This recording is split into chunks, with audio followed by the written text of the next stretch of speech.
The Influence of Teacher Beliefs on Technology Integration and Impact on Professional Development by Timothy Scott. How do teacher beliefs influence technology integration, and how can teacher experiences with technology influence the creation of professional development? Were the two questions that I researched in my project. I received a grant for the purchase of graphing calculators, and I wanted to ensure that the graphing calculators were integrated in the science curriculum. My problem was that teacher beliefs and barriers to technology integration occur when teachers are introduced with new technology. And my need for this project was that teachers are expected to integrate technology in the classroom. When I was researching this, I researched technology integration, and I learned that when technology is incorporated into all phases of teaching and learning, you have achieved technology integration. There are two types of barriers to technology integration. The first is extrinsic barriers, also known as first-order barriers. And they are barriers that are quickly removed with funding, such as a lack of access to technology or software, planning time, and technical and administrative support. The second barrier are called intrinsic barriers. And those are embedded in the teacher's own beliefs about teaching, beliefs about technology, unwillingness to change, and instructional models. Teacher beliefs are also a part of intrinsic barriers, but they can also be separate. And teacher beliefs refer to a teacher's opinion about education, learning, and students.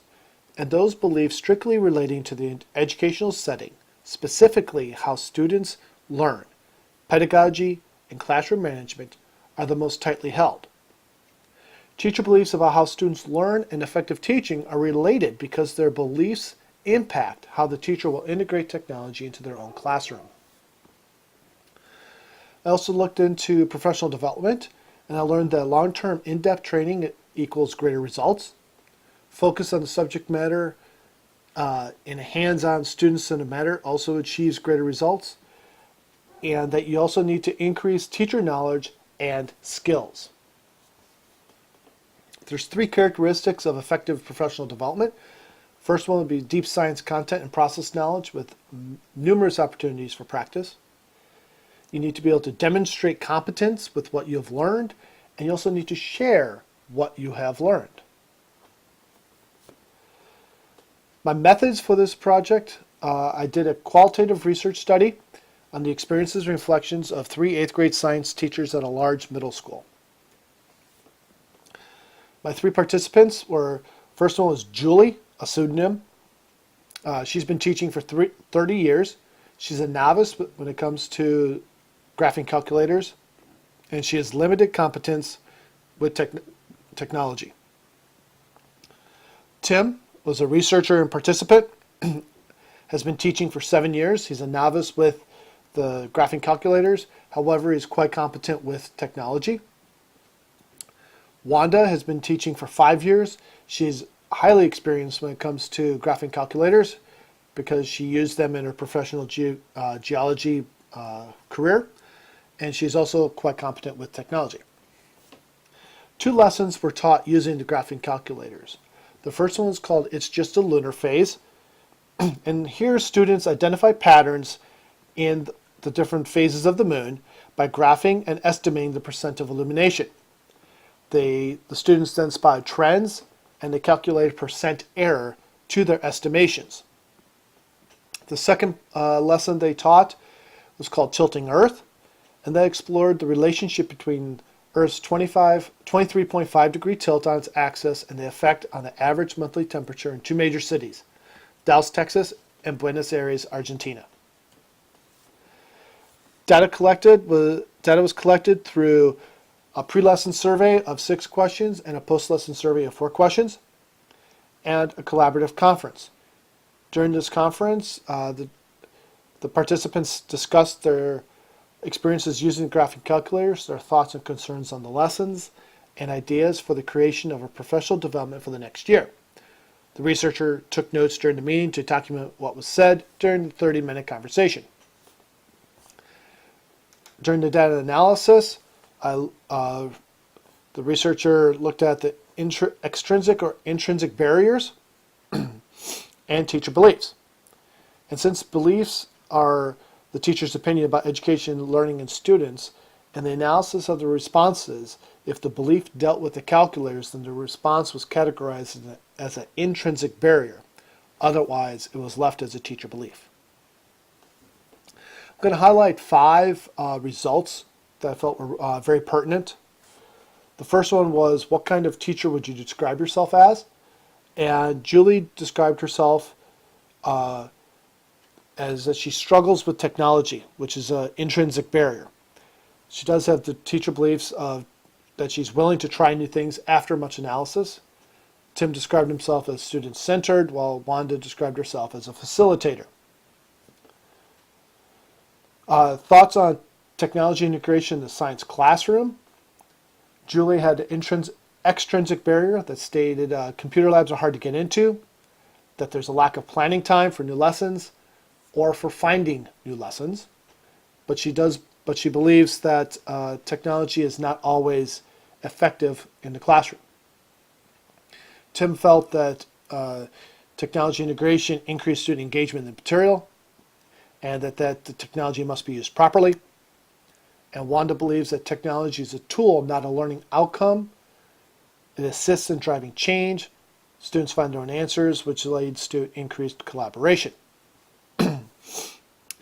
What are your concerns about using the graphing calculators? There were 2 extrinsic barriers that were identified. Julie had one that dealt with teacher training and the use of the calculators, and Tim felt that there could be some technology glitches.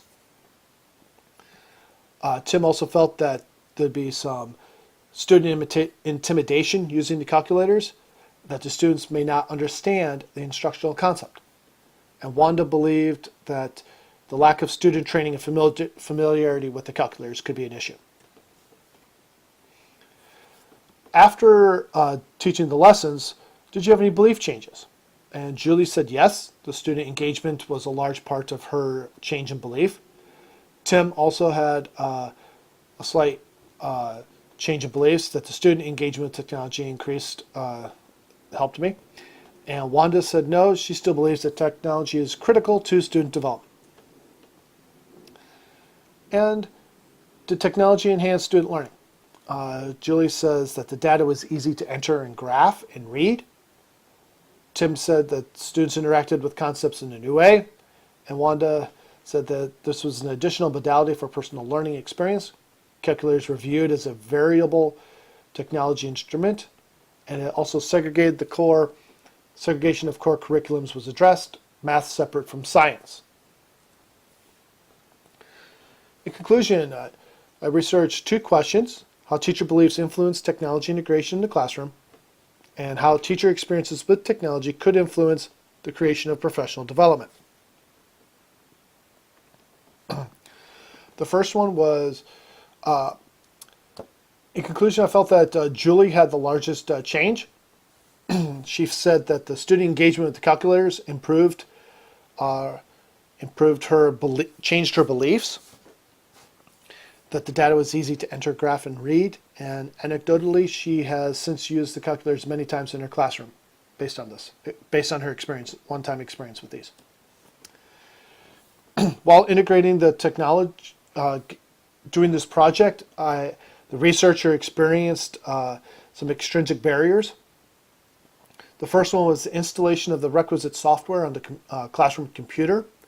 That installation of the software took the entire first semester of the school year.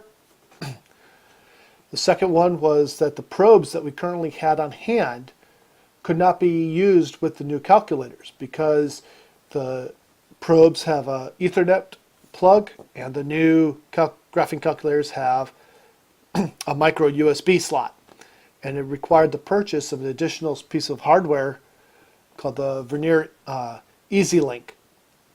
Those are $60 each, and we had to get funding for that, and those did not arrive on campus until very recently. In conclusion, for the professional development, During the collaborative conference, we agreed that the first step should include a lesson walkthrough for each grade level that the teachers can take back with them and teach in their classroom. Each grade level team should teach a lesson using the calculators at some point during the year, and that the teachers should present their lesson to the rest of the science department. Some limitations in this project were that only 3 teachers were involved in the study. Only 2 lessons were taught using the calculators, limiting the amount of data collected. There was only 1 pre- and post-lesson survey collected, and the lack of quantitative data. Going forward, I would like to have had some quantitative data to help support my qualitative data. And I'd like to use either a Likert scale or some other measurement tool. In the end, there was some positive outcomes out of this project. The 6th grade science team, based on the feedback of the participants, they started using, integrating the use of their calculators into their lessons recently, especially once we received the easy links. They were able to connect some new motion probes to the calculators, and they were using those in the classrooms just recently. Here are the references as cited throughout the PowerPoint presentation.